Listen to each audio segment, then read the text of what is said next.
afternoon and good evening, everyone. Thank you so much for joining us tonight. My name is Irene Liu, and I am the News Lab lead for the Google News Lab here in the Asia Pacific. And it is my pleasure to welcome you all to the latest training that we have as part of the Google News Initiative India Training Network.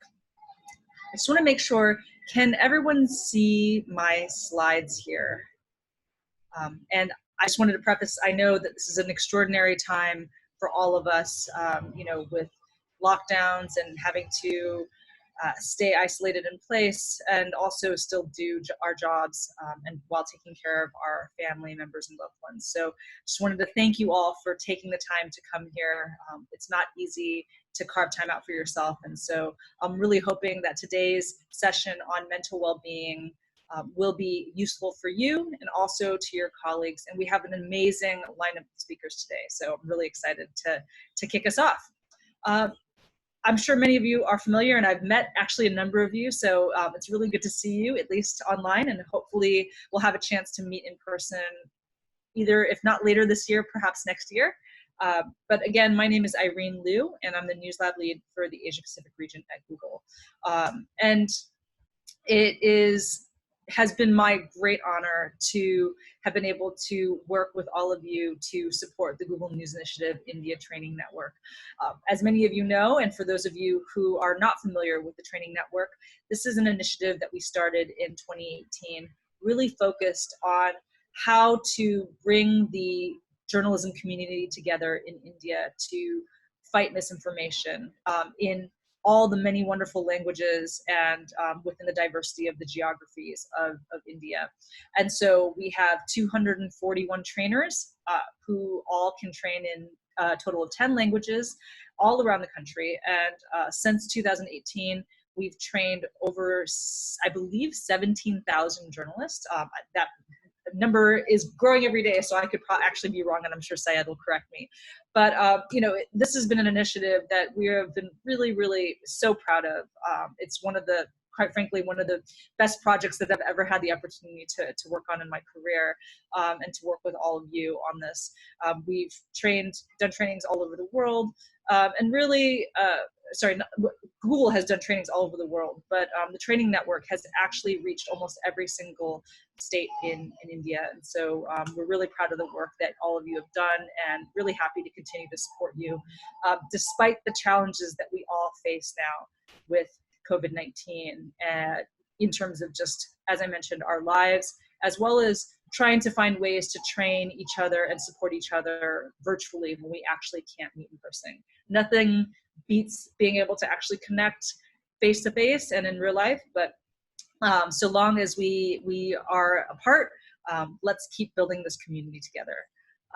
And with that, I'd like to just talk a little bit about what we're going to do today. So I am your honored moderator for this session, and what we're going to talk about is how to take into consideration your mental well-being, especially in this time, especially since so many of you are doing work that does involve viewing distressing imagery, and taking steps to identify how fact checkers can protect themselves from emotional harm. In addition, what are the early signs of PTSD, post-traumatic stress disorder, and how do you then build up psychological resistance? These are all really important topics, and I think this webinar and this work is actually in response to what we've heard from you, which is that you want to learn more about how to caretake for yourself as well as for your teammates and others while doing such important work. And so we hope that this is just the start of an ongoing series of supports and webinars and learnings that we can all share, not only with this group right today, but also with the broader community all around the Indian Journalists Network. And with that, I'd love to hand it over to Syed, who can talk more about the training network and also the work of DataLEADS. Syed? Yeah, thank you so much, Irene. A really pleasure to joining this call again with a lot of, I think, GNI trainers in the group, and some of them have joined today, and a lot of other people as well who have been associated with us through trainings or through different conversations.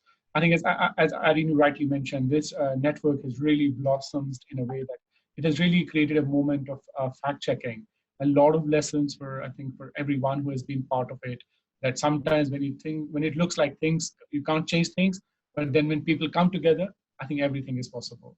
And if I look back, honestly, the last 2 years, the training the network has done essentially, they have really built a new narrative of like around journalism. The fact checking is becoming mainstream in India. We are having our own challenges, but I think number of organizations have started their own dedicated fact checking teams. So I will come back on a training part 8 because I'm really keen to share a couple of things about what are the couple of things we will be doing in the next 1 year. There were a couple of plans to do physical training in different places, but then things have changed. But we are still very much, like really interested and thinking all the time, what is the best way still we can reach out. And I'm happy, to be honest, to share a lot of people who are joining this call that in the last 2 months, despite what's the COVID situation, we have been seeing a lot of response, good response on online. People are interested to learn and share their skills. I think our trainers from the network has done really amazing work, even under these tough situations.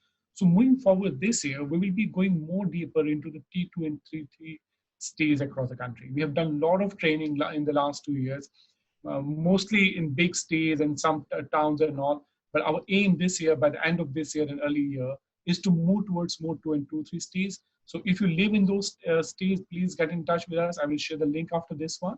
We are planning more trainings in the southern state, in Kerala, in Tamil Nadu, in Karnataka, because this is a huge region actually, where we have done training. We have trainers there, but there are a lot of we understand a lot of space scope there, and we are getting a lot of individual requests from people.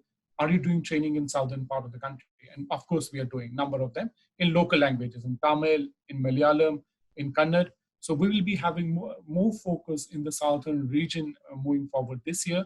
We're also building resources in different languages. We're translating a lot of rich material in different languages. And that hopefully will be available to the journalists, journalism educators, and journalism students in next 1 or 2 months.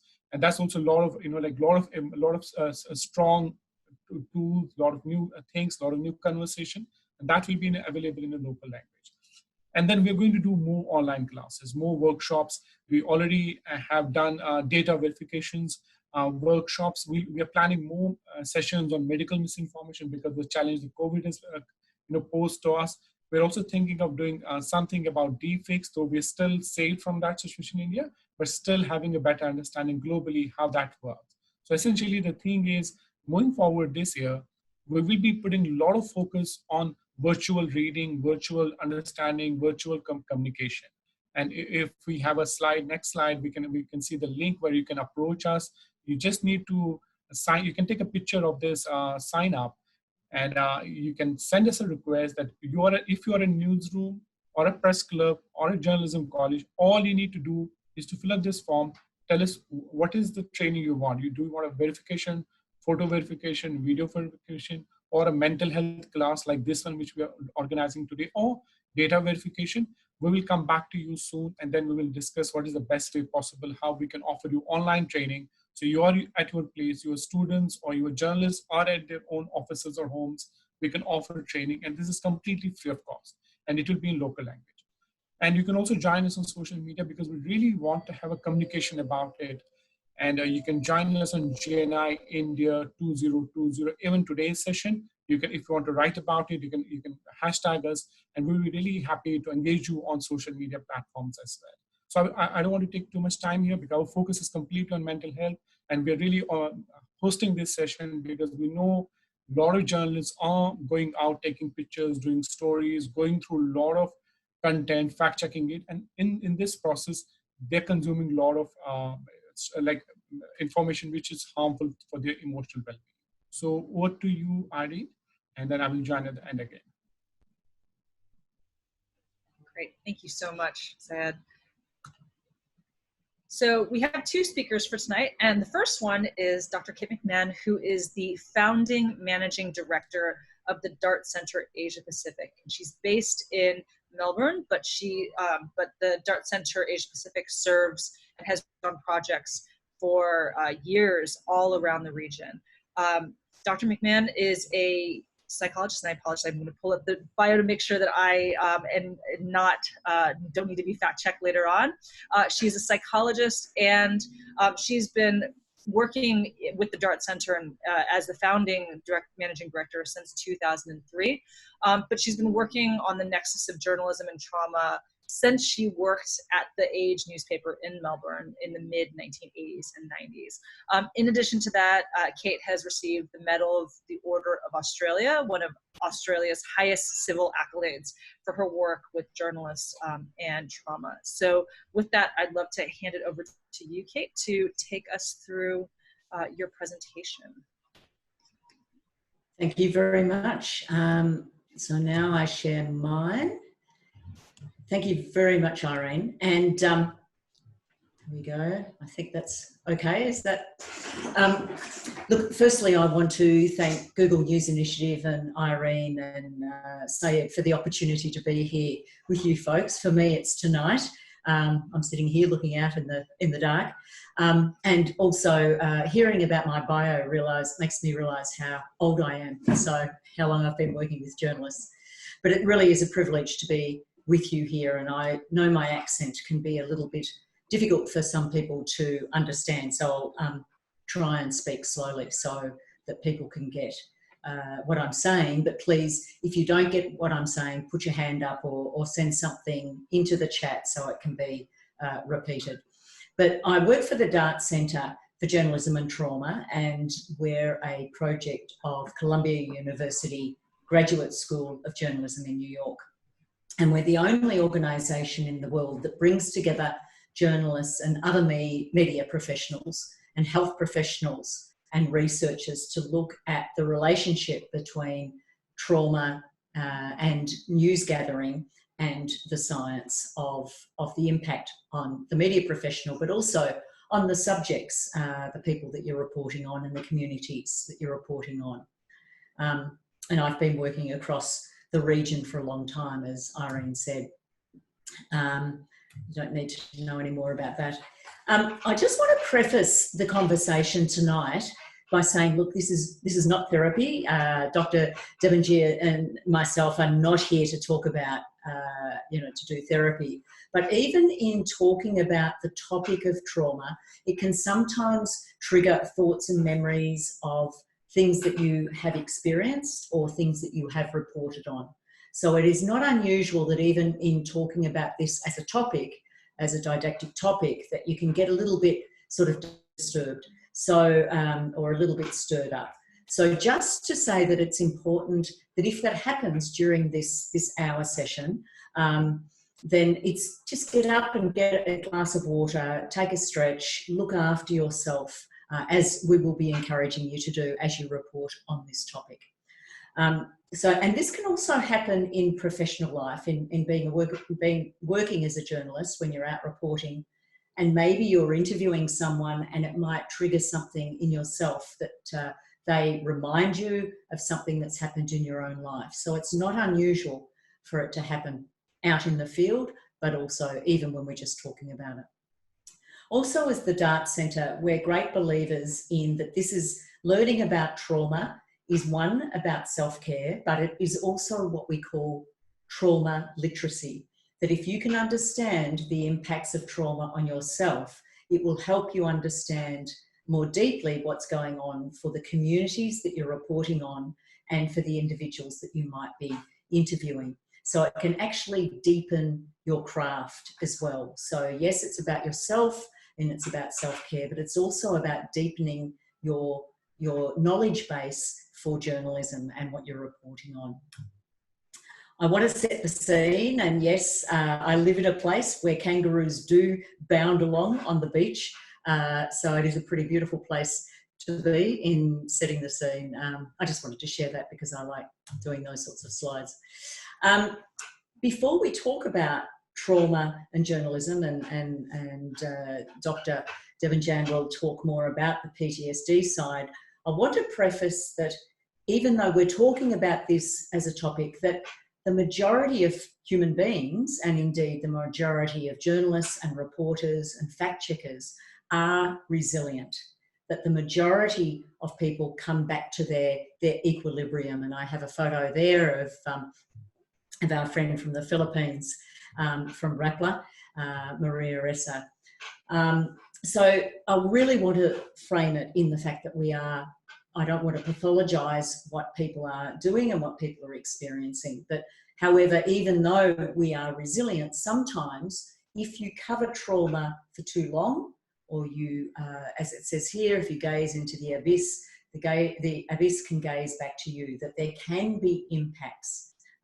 And that's what we want to highlight tonight, that it doesn't mean that everyone will get PTSD, and I'll talk about some of those statistics, but that it can have some sort of an impact on you at different times. And for some people it won't. It's important to say that.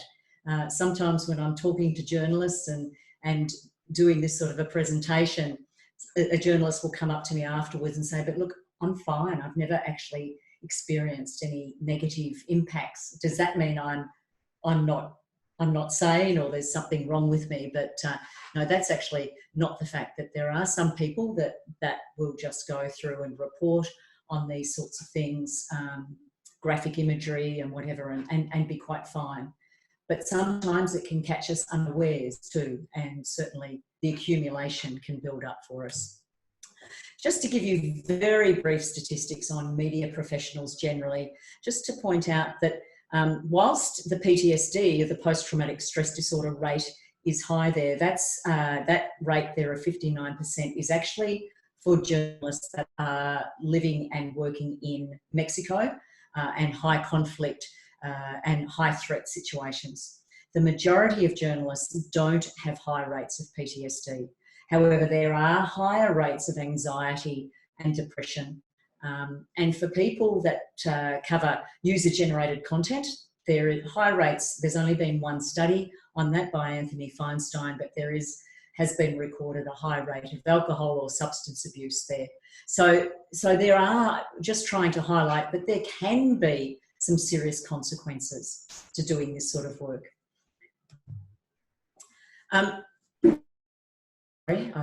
got a touch computer and it jumps very quickly.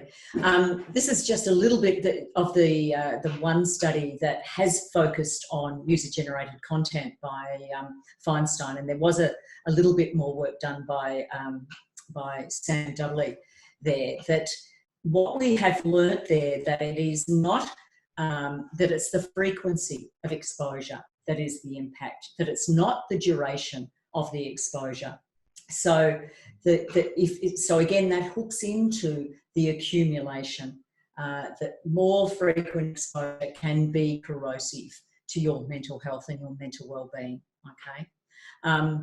And that 40% of people there that had worked online with graphic content did have nightmares and flashbacks. Not all of those people had PTSD. They had what we call subclinical. They'd had sort of small reactions or smaller reactions of trauma, so it wasn't full-blown PTSD, but certainly disturbed sleep and flashbacks. So that sort of thing can certainly happen, and Dr. will speak about that further. And why this happens to us is that, yes, we're seeing horrible things, but this crosses over often with stresses that we might already be experiencing, or also some of our history. Some of us who have got a traumatic history, traumatic childhoods, or other things, other adversity that has happened in our lives, it can interplay with the toxic and graphic imagery that we can be seeing online. So what it means is there's an interplay of these sorts of things that can happen for journalists and fact checkers.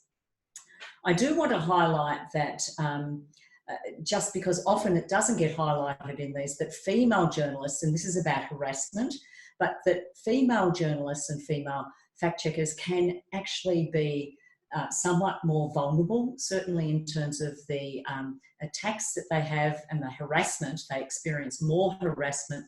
So, of course, the impacts are elevated as well. And some of the things that people experience are anxiety and social isolation, difficulty in concentration, which is a problem if you're a media professional or a fact checker, that if you can't really concentrate on the content, it can be, you know, disturbing your professional life. And in the extreme, and I won't talk too much about this because the doctor will pick up on this, but it can result in dissociation or traumatic things, traumatic nightmares, sorry, and other psychological reactions that can happen, but I'll leave that to the doctor. I do want to pick up on the moral distress, because I'm talking about the graphic imagery and the graphic exposure and out in the field exposure that people have. But what we're starting to see in the media industry, and there's only a couple of studies done on this, is moral distress or moral injury. And what I mean by that is that if you're reporting on things, or you're covering things, or you're exposed to things where you are bearing witness to things that transgress your own moral compass. And recently I did a very small survey of fact checkers just to get a sense of what are the trauma impacts while covering COVID. And what was interesting with that was that the majority of fact checkers and a few journalists therein as well, well, I know that there's a crossover there, of course, but people said that the majority of impacts were moral distress, and that was about whether it was about political decisions that were being made that had to be reported on, or the fact that there were so many people seemingly being mischievous with fake news, false information, deliberately trying to create a schism in society by injecting a lot of horrible disinformation, that really was corrosive to many journalists and fact checkers, to their moral compass. So just to highlight that it's not always just the graphic, but it is also at that existential level that we can experience. So why should we even talk about this for media professionals? Well, for any people here who are managers and editors and owners or publishers, it really is also about a duty of care.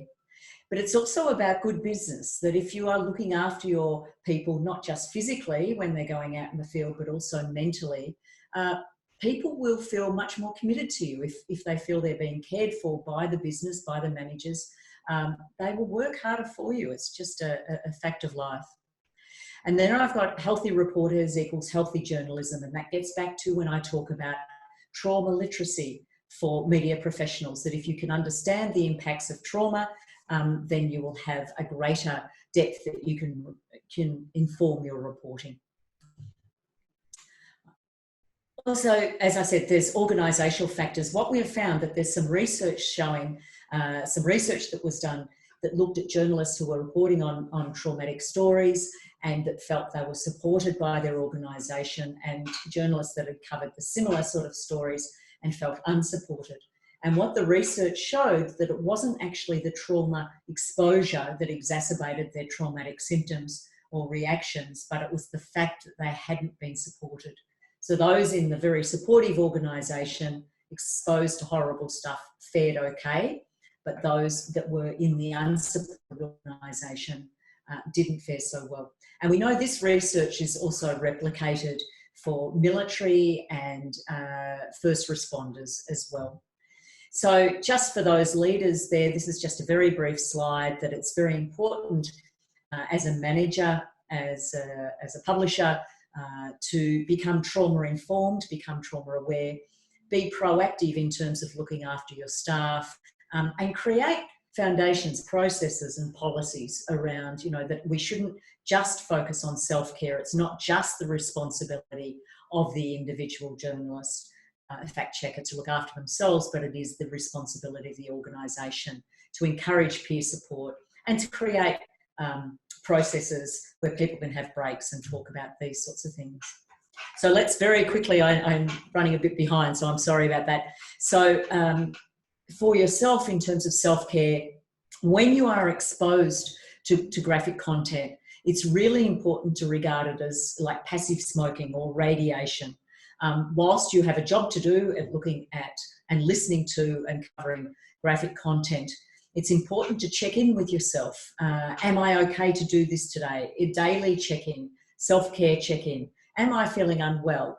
Am I feeling more vulnerable than usual? Because these things will actually make you a bit more vulnerable if you're not faring so well. You might go yes, yes, yes to each of those questions and still have to work. What it does mean is that you have to up your level of self-care, increase your self-care. So check-ins are really important. Eliminate needless repeated exposure. Now, I know, this is the job you are sorting through and looking at graphic content, but as much as possible, take control of what you can take control of. If you can tag and sort procedures, red flag for your colleagues, any graphic content that people that are looking at it afterwards, they can get an idea that there's something graphic. Organise your files, even take notes as you say if you're video editing, take notes so you don't have to keep going back to the same graphic content. Make sure you take breaks, and I will go on about that a lot. Create a distance, and we've been talking a lot about distance during COVID. Here we have the 1.5 metres apart that we have, or 6 feet. But create a distance to your screen if you're looking at screens. Try not to focus on graphic detail if you're looking at, say, dead bodies. Maybe look at the torso rather than the face. Don't look at personal items. And try and, sorry about that, I just got distracted about something that was happening there. If you're looking at videos, try and avoid the loop function as much as possible. Sometimes, of course, you need to do that when you're video editing, but as much as possible, try not to have that repetitive exposure.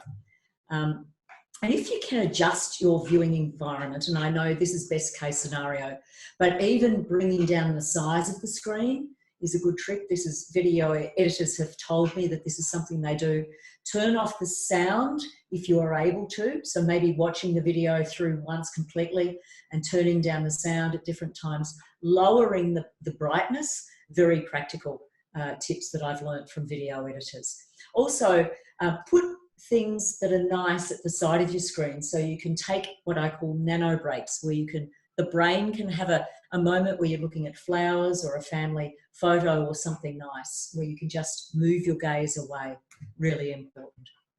Get out of your chair and move. And if we've got time to do this later on, I would like to take you through this breathing technique, but it's what I call the 3-5-8 breathing technique, where you breathe in deeply for the count of 3, you hold the breath for the count of 5, then you exhale all the air for the count of 8.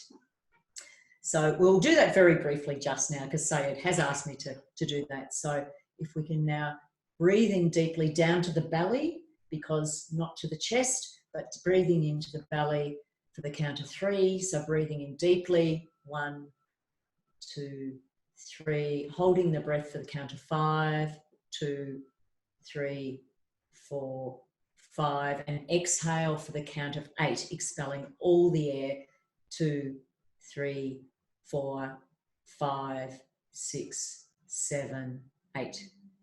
And if you can do that a number of times, that will help bring your arousal down, and also get up out of your chair and move is very important. Becoming morally resilient, returning back to the moral distress I was talking about, the things there that you can have a clear moral compass and have your own code of ethics, even write out your own code of ethics is really important.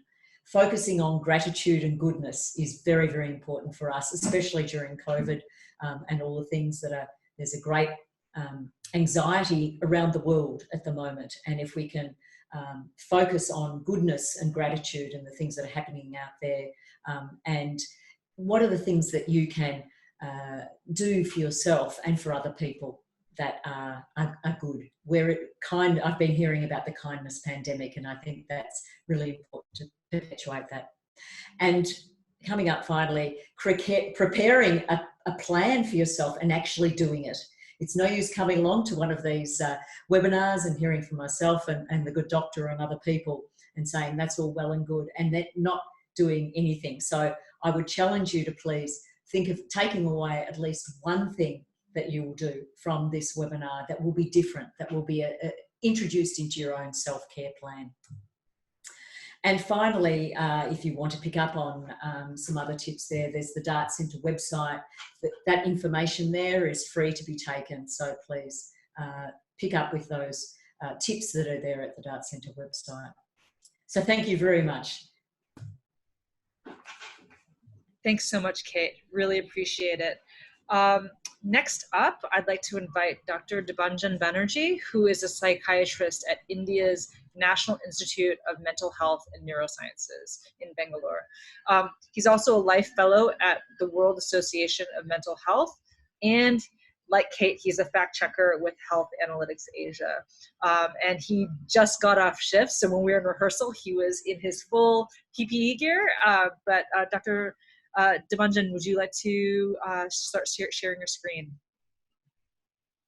So very good afternoon to everyone. Thanks for making the time for this. And thanks, Dr. Cait, for setting up the base for what I'm going to speak probably for the next 15-20 minutes. The focus will predominantly be on post-traumatic stress disorder. I know it's a very scary term when you pronounce the whole thing, but we try to break it down into simpler aspects for you and try and understand, as much possible as we can break it down into smaller aspects for understanding. So let me first start with this, which has been one of my personal favorites every time. It's a very small poem by Nikita Gill, and the last line says, "The worst part is you don't even know how to try." There's a sense of void, a sense of numbness that often comes up when you face trauma or any kind of stress, and this happens to any one of us. So with that in background, we'll just try and go along the lines of understanding how can PTSD affect journalists. There are certain specifics, obviously. How do you identify post-traumatic stress in your busy life when you are constantly sorting through probably, difficult images, videos, stuff? When do you really know as to when to pull the line? Building upon psychological resilience to add up to what Dr. Cait said. And finally, understanding how can we try and use the trauma for maybe a bit positive. It's one of my very favorite paintings, both of them. So I thought I'll share it because it's very contextual. Both of these paintings were from 1940 by the classical Salvador Dali. And the first one shows obviously the effects of war, which is pretty clear with the paintings. The one on the right is rather interesting. It's known as persistence of memories, as to how memories persist in the human brain long after an incident happens. A lot of pictorial analysts, behavioral experts, philosophers, when they studied the paintings, have commented that this is probably the sum total of persistence of traumatic war memories that Dali tried to portray using these paintings, because they were done consecutively. And as you know, that post-traumatic stress disorder, or PTSD, has always been linked to war veterans or war victims, classically, when it first started. It was known as shell shock, neurosis, war neurosis, and so on. What's important is that even though it's been documented for a pretty long time, I'm sure many of you have watched the movie 300, where the Battle of Marathon was shown. As ancient as those Greek records mentioned about how soldiers were not able to face their family members once they came back from battle. Officially, in 1917, it was termed as particularly PTSD. And what was interesting was that a basic premise of this disorder was that a person needs to be affected with a personal stress and an extraordinarily traumatic stress to suffer from this. Because many times we talk about acute stress, adjustments, having difficult times, which is quite obvious. So what makes PTSD different is that it causes significant amount of dysfunction and inner distress, which is much different from the normal stress you face in your day-to-day life. And one of the main psychological factors which is involved, which Dr. Cait also mentioned, was how you process the fear related to a particular incident. The background image shows a scene of the Vietnam War, and this war was phenomenal in describing and forming PTSD as a separate diagnosis. So what are the symptoms that, so-called classical PTSD might have? Some of it were covered again in the last presentation. Flashbacks, nightmares, usually happens within 6 months. Lot of physical symptoms, anxiety, panic, breathlessness, having difficulty in abdominal discomfort, not feeling comfortable to socialize. And obviously it has a very almost intricate connection with substance use and suicidality. Now this takes us to a very burning question. Classically, PTSD was thought to develop in a person who faces the trauma. So I'll take my own example. When do I really need to see a patient die in front of my own eyes to face PTSD? Or it can even happen when I go through the various pictures, videos online, when I do a desk job rather. So as you can understand, if I correlate it with journalism, there are first responders who face the situation versus people who go on sorting through the different content throughout the day. The answer was no. So the left side picture is taken from a book by Con, which is about the very famous bubonic plague. We are amidst COVID-19, one of the first pandemics of the world, the Black Death. There were certain people who were called as newsmongers. Their work was to go to different places and seek reports of how many deaths happened each day. And there were records that even if they did not see deaths in front of them, the very news of so many heaps of bodies piling up itself could cause distress. So even though it was pretty old, nobody really gave it a matter of thought till in 2012. There was a very classical study with drone pilots. Now, as you know, people who usually involve in drone warfare are miles apart from where the incident actually takes place. They just have to press the required button and bomb if given the order.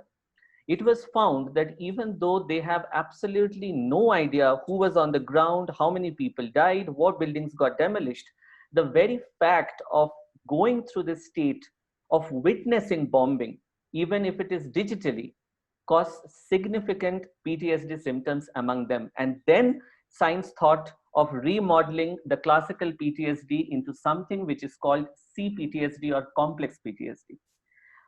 Complex trauma is what we are going to talk about today.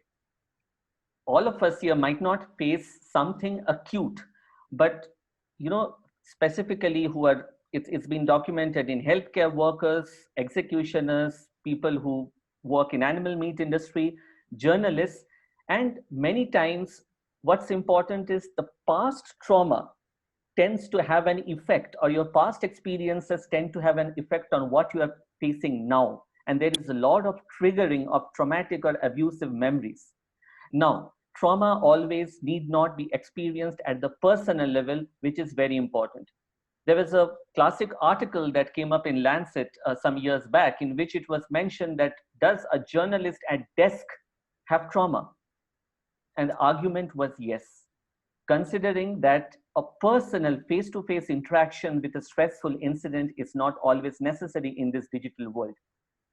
This is basically the circle. Apart from the symptoms that we mentioned, which were pretty acute in the classic PTSD, when a chronic ongoing complex trauma happens, there is difficulty in perception, issues with self-esteem, you have difficulty in focusing, the relationship with your loved ones gets affected, how you view the world, how you trust the world gets affected. And most importantly, person tends to be more irritable and introjects more, rather than having or sharing it with the world, which turns it into a further vicious cycle. This is a very interesting study done by Cait et al. So when the 9/11 attacks happened, this group published 2 different papers. In one, they studied the people who were first responders, the media personnel who were on ground, versus people who were relatively doing desk job, trying and sorting and accumulating it for subsequent news and forums. What was found was that even though the incidences of PTSD and uh, the time duration of the acute symptoms were more or less same, a lot of chronic emotional problems, attention problems, guilt, trying to relate the event to themselves. And as Dr. Cait was mentioning, a very, very important aspect of moral injury happens more with people who are sorting it day in and day out rather than people who get acutely exposed. Unfortunately, such a kind of study has not been replicated, and we hope that not such disasters happen for which it needs replication. But this was a landmark in studying PTSD in journalism. I'll skip this slide because it's been already covered, but I'll focus on the fact that moral trauma again becomes very important. There are different aspects of the symptoms. So it can be physical, as I already mentioned, losing interest in previous things that you used to enjoy, feeling guilt. Apart from moral injury, overestimated sense of responsibility. You see a murder, or you see the picture of somebody got killed or somebody got raped, you feel, if I could have prevented that, that brings a sense of responsibility on yourself, which is again having a moral connotation. There might be interpersonal stress, it might lead to violence, abuse, and very frequently this can lead to avoidance of the trauma, absenteeism, burnout, and impulsive behavior, which can even range from gambling, substance use, to self-harm attempts. What can be the practical consequences? For a journalist, you might lose the details of the news that you report. You try and relating it to your past abuse or trauma. You have significant issues with your guilt, your past relationships with whichever it might be positive or negative connotation comes into being. There is a significant distortion of how you perceive yourself.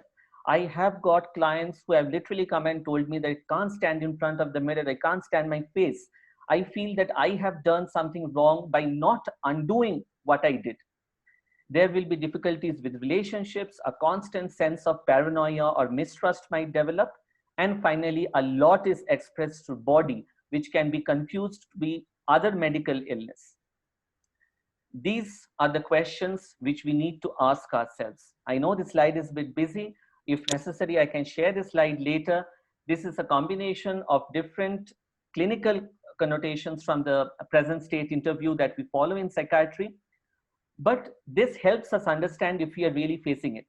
Certainly, the pictures of the content popping in, picking up cues in daily conversation to think they're related to the incident, having very strong feeling of that whether I could have undone what I have seen. When you see the content, the graphic content, you feel you are living through that moment. You start thinking how it could have been different. Difficulty in sleep, what I started with, having a sense of void, wishing that these things do not repeat, or literally getting personally involved and trying and seeing if you can prevent this for the future. Physical symptoms, and obviously getting very easily startled, what we call a startle reflex. In your day-to-day life, you feel you are very edgy. So these can give you a clue if the trauma symptoms are getting at you in work. Certain specific danger signs I'll come to later. So that can be a problem. What is the way forward? The cognitive model of PTSD, I'll not go into detail. Why I put this was only to help you understand that how you perceive the trauma or the threat leads to a lot of changes in your behavior. Many people ask me that, I feel very personally involved with the content that I see. Is it wrong? How much should I really get involved? You cannot say. I tell there is no answer to me. I cannot tell you how much you need to get involved with your thought, but I can tell you when your attitudes will dictate to you which is too much and where you need to draw a line. The generic steps that we follow for any mental health issues: you identify the problem, you understand it. Hopefully, both of our sessions will help you do that. As Dr. Cait mentioned, acceptance is a big thing. Stress needs to be accepted. Targeting, sharing, having a good social support, resolving the issues, and finally seeing to it that it doesn't happen again. Apart from the generic principles, how can social support be really mattering in the work environment? So again, I think this is something done by Dr. Cait herself, the work that I was reading through, and what are the factors that really help your trauma to be a source of your personal growth versus some people who face stress. Yes, trauma does help us in growth, and it can be used, especially in professions like healthcare or journalism, to try and build your resilience. However, both can be parallel too. Different types of support have been mentioned. Perceived support is how much you feel you are getting supported. There are professional debriefings, which happen mandatorily at many places periodically, which is the received support, and also a received recognition, which need not be always in materialistic terms, but the emotional recognition that you get from your colleagues. And even if you are sitting at your desk, as you know, in the last session, Dr. Cait mentioned, having some degrees of break or some degrees of relaxation helps you have the atmosphere of emotional safety, which can make you more resilient. Apart from the usual stuffs of having a personal space, having work-life balance, work from home has been a norm now, particularly using humor and altruism to deal with it. These are pretty generic terms. I'm sure many of you have individualistic issues or problems to deal with, which we can discuss later. However, there is a concept of post-traumatic growth in which your negative experience can actually help in a reflective learning and a hope for future, especially in a line when you gain from your experiences. One of the concepts which was given as was to perceive trauma as your own narrative, as your own life story. And if you relive that life story, you will see that itself, like your past, teaches a lot of things for your future. How you perceive and deal with trauma might help you understand which way you need to take when you face similar experiences.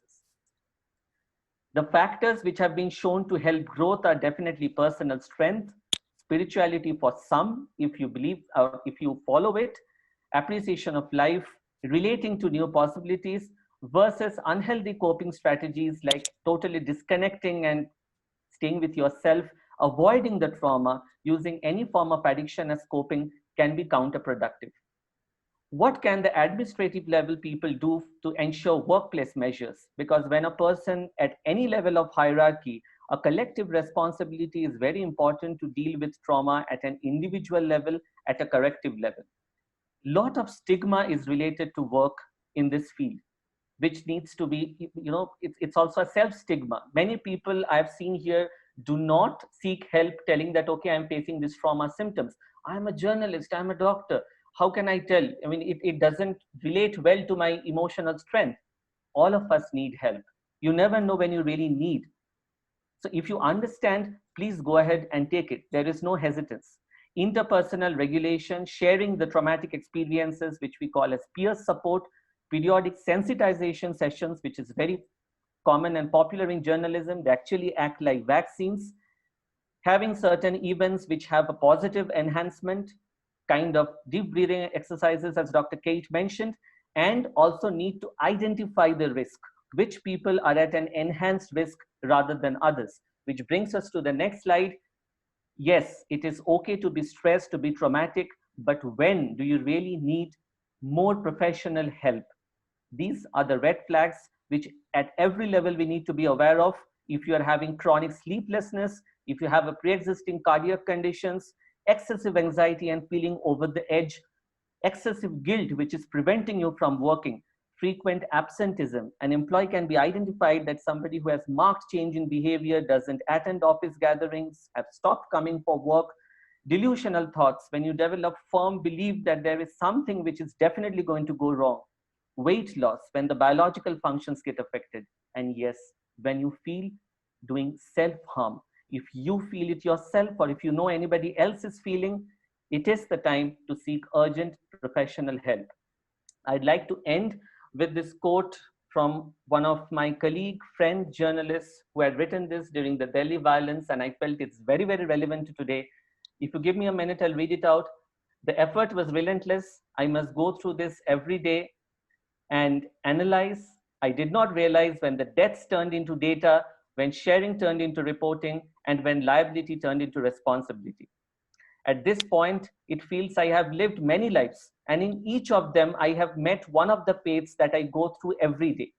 I thank myself for what I do and curse myself for what I cannot undo anymore. To end with this famous quote, which many of you might be knowing him, Cait, who openly spoke about his own PTSD and how he had sought treatment for it and what were the difficulties that he faced. Reporting without trauma is much like surgery without blood. So at this note, I'll end. Thanks to the organizers, and thanks for your patient listening. Thank you. Thank you so much, Dr. Debanjan.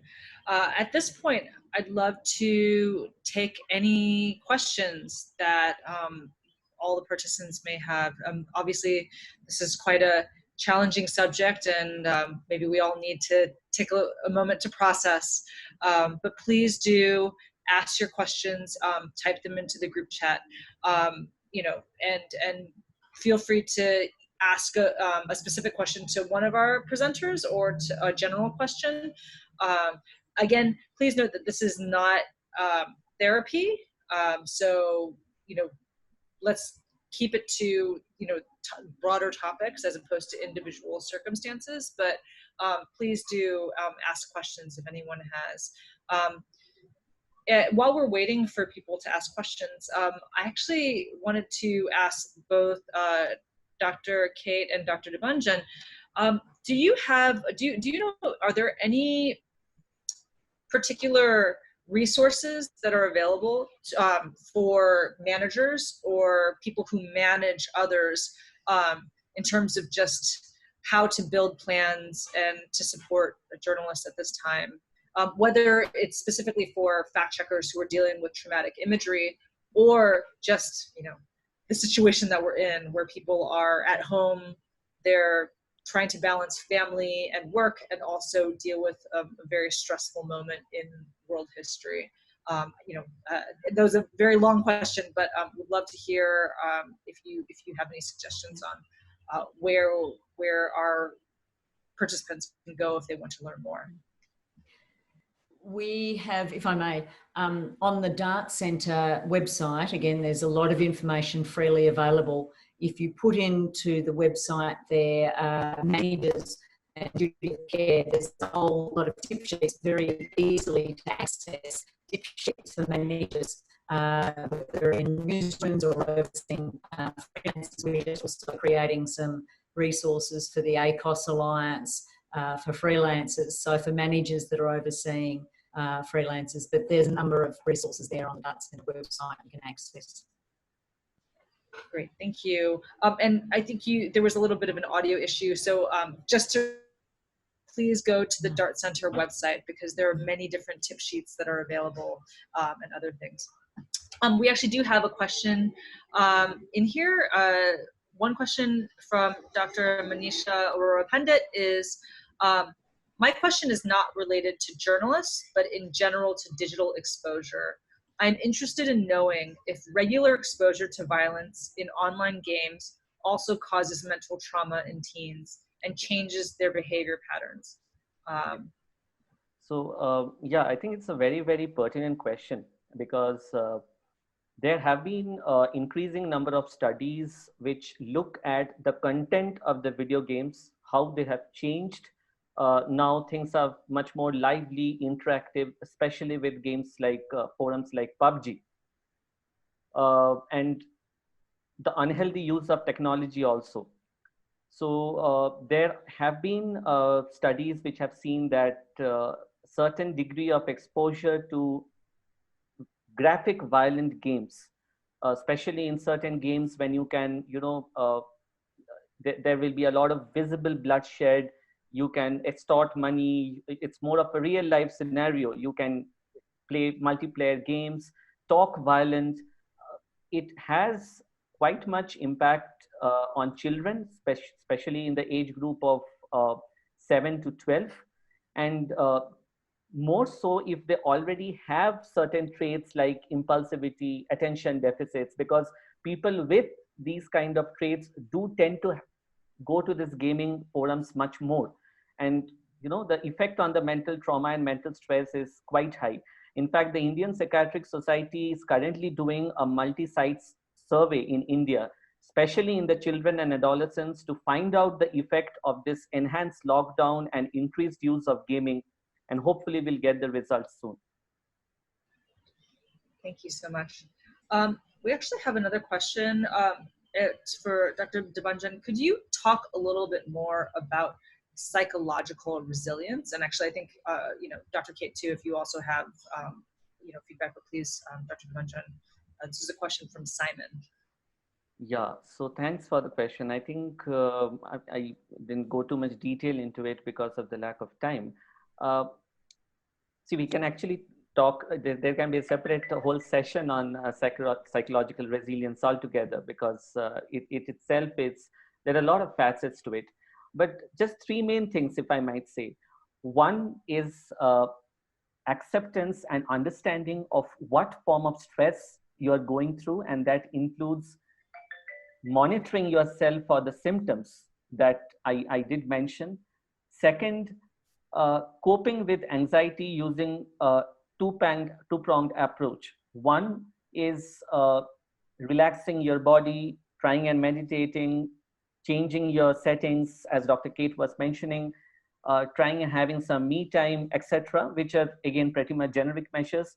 The second is every single individual on his or her own has some strengths which can be harnessed to deal with the trauma. Somebody might be passionate for music, somebody might write, somebody might paint. Use whichever is your hobby to express your stress, apart from also expressing it in a social circle. It's a kind of self-reliving which helps build your strength for the next time you will face such a traumatic incident. And of course, identify when your resilience might not be enough to deal with it alone, when you need additional help from your colleagues or professionals. Thank you so much. Yeah, thank you. Yeah, and look, I will pick up on that to pick up with one of the other questions there, where someone is asking about if there's not enough mental health professionals, can other people assist in this process? So in terms of resilience, I think it's very true. One of the things I think that us health professionals have done is that we've professionalised helping. In fact, peer support, and Dr. Debanjan talked about social support, is even more important. That our resilience can be enhanced by both giving and receiving peer support or social support to each other, and creating those sorts of supportive networks, manager supportive networks, are really important to our resilience. There's also, someone else asked about yoga there, and in terms of resilience, the Dance Centre Asia Pacific has just started over COVID. My Deputy Director, Kamina, is a yoga teacher, and so we have a YouTube channel, Dance Centre Asia Pacific, where there's a lot of videos, 10-minute videos for journalists specifically on yoga. So we now have 5 there, so please access that as well. Yeah, we are trying to develop a module specifically for chronic trauma and stress in terms of yoga. We have the NICE, the National Integrated Center for Yoga, which is one of its kind in India, attached to NIMHANS. And hopefully we have it for other mental disorders as well. So that's also something that will be worthwhile trying out in future. Great, thank you. I have another actually great question related to sort of the broader COVID-19 situation and the increasing pressure on the news industry that has been exacerbated by the pandemic. The question is, life is becoming more stressful for journalists after the COVID-19 scenario. TV journalists, downsizing is again posing a greater threat. Individual journalists have more responsibility. Their workload is increasing to try to beat the competition, and multitaskers are the ones who will survive this. So how can individuals manage, the increasing pressures at this moment? Look, I think this is a really pertinent and important question, and I think actually that most media professionals, journalists, and others don't necessarily experience PTSD as much as burnout and extreme stress. I think that's much more prevalent, and the question is really important. Look, there's many things that you could possibly do, but one thing is finding out, because trauma depowers us, it takes away our power, to find some sense of control with even small things. So if there's a lot of stresses going on in your life and you are still exposed to trauma as well, and you've got that overlay of those things where you're feeling extreme stress and burnout, is find, what can I do that gives me a sense of control? It might even be, okay, I'm going to turn off my phone for 30 minutes in the day and I'm going to go for a walk. And that might sound really twee and really small, but it is actually a big thing that you can do where you're saying, I'm taking back control in my life. That's just one very simple example. Doctor, would you like to add some more? That's a very, very good suggestion. In fact, I personally feel that I should switch off my phone 1 hour every day, and that gives a lot of stress relief. You know, just adding to that, it's very important that every one of us identify what are our personal strengths and try and rely on them during these times of crisis. There is no way that we can really turn back from it, because this is a part of the job and it has increased because of the situation. Things as simple as having a certain structure at whatever happens. I mean, at least, you know, even if you get 3 hours of sleep in a day, but make sure you get it. Appetite and sleep are two things, food and sleep, which if you miss on, if your body gets weak with the intricate connection of body and mind, your mind will turn weaker. And prioritize. I'm sure there will be a lot of work throughout the day. There will be family relations issues, personal work. But if you have some sort of structure, short term, too long term, you'll not be able to do in such a scenario. Maybe for a couple of days or 5 days or a week, it will help you to plan ahead of facing the stress, which becomes very important. Great, thank you. We're actually already over time, but we have 2 more questions, if we can just take these. The next one is for Dr. Cait. Out of all platforms in media like print, TV, and digital, who, according to you, undergoes more mental trauma and why? That's, again, a really interesting question. There is very little research on journalists and the different platforms. In my research, I attempted to do that. I didn't get a big enough cohort, but what I did find in that it was the visual journalists. So it was mainly the photographers or the graphic imagery exposed people that had the biggest trauma. But that was a very small sample size. So I am cautious in mentioning that, but I think there is something about being exposed to graphic imagery that is potentially accompanied by sound that is quite disturbing for people. But there's very little research on which modes of media are the most effective. Great. I'm actually going to take, 2 more questions if I can trouble you for your time, because the one that just came in after is a really good one too. The first question, there's a lot of content on violence on social media nowadays, where people joke and call it dark humor. There are people who support and laugh about it, and then there are others who find it disturbing. Is there any biological difference between these 2 kinds of people in terms of the way that they react to the same situation? I think it's a very interesting question. You just gave us an idea for our new research. There is no such exact differences between what you said, but yes, there have been studies understanding how different type of people process violent imagery. So I don't exactly remember the name of the authors, but this came up in the British Journal of Psychiatry some almost 7-8 years back. It was a very good study done in which the brain waves and the resting state fMRI was seen for people, and they were exposed to different sorts of pictures which vary from emotions ranging from happiness, violence, anger, disgust, etc. And it was seen that the front part of the brain, the frontal cortex that we call it, is phenomenal in trying and processing whatever you see and what effect it has based on a lot of things, based on your upbringing, your history, your environment, your beliefs, your ideals, and a lot of stuff, your morality. So I will not go much to tell there's much of a biological difference, but yes, the brain or the processing, emotional processing of trauma, which I told is very important, as how you process fear depends on how you interpret it, is very different in different sorts of people. And it's important to remember that many of them who dismiss it by telling a dark humor, this is a psychological defense for them who actually get distressed by these. So it might not always be on the face, I'm just getting disturbed, so I'll just dismiss it. So it's one of the dismissive strategies. They might be equally distressed. Thank you. And the last question, which I think is a great one. My question concerns female media students I teach. They start with loads of sensitivities and empathetic concerns, and it's not always easy to prepare them for the hard, gritty world of news.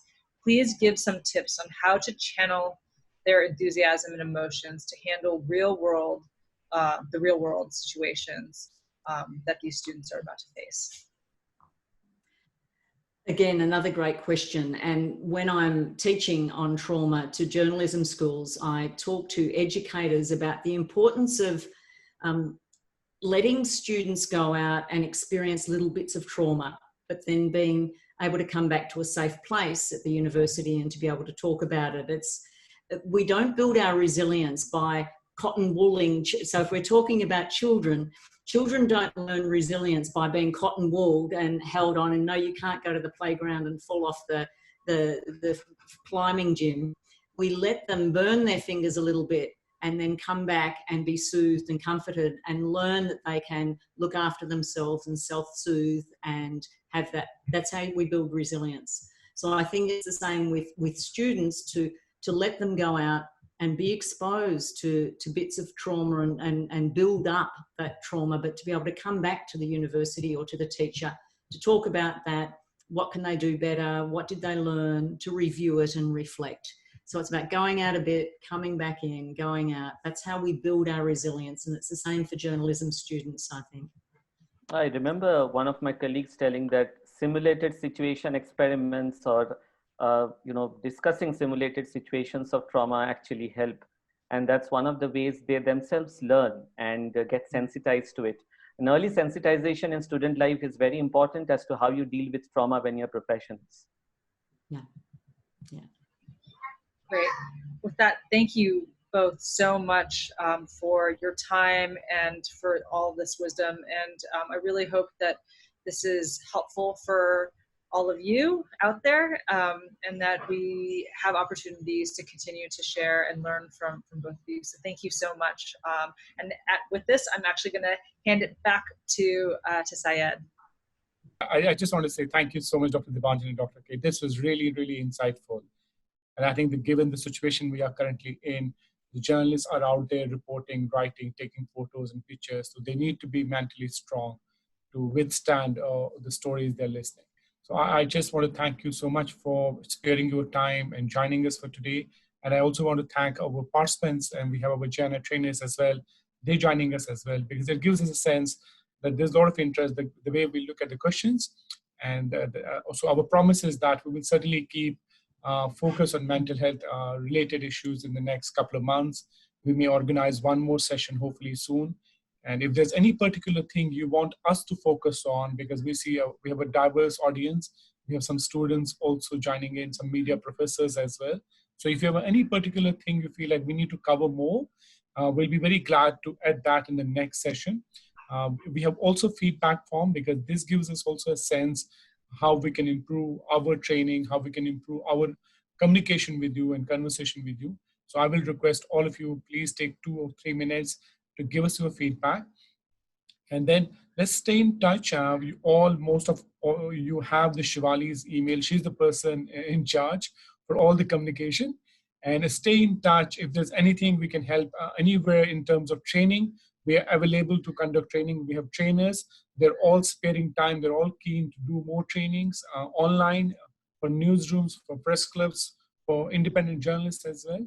So my suggestion will be and request will be that wherever you are, just stay safe, stay strong, and we will come, we will overcome the situation, and we will see each other soon physically somewhere, either in Kerala, Mumbai, Calcutta, everywhere. To be honest, we have trainers everywhere. We are with them, and I thank you again with that, and I thank Irene as well. She was extremely busy, and I know she was in the middle of so many things, but I know she's so passionate and so attached to this program. So I always bring her back to this conversation because I think it's very important for us, all of us as a community, to stay together and then be together. Thank you, everyone. And thank you so much, Dr. Debanjan again and Dr. Cait.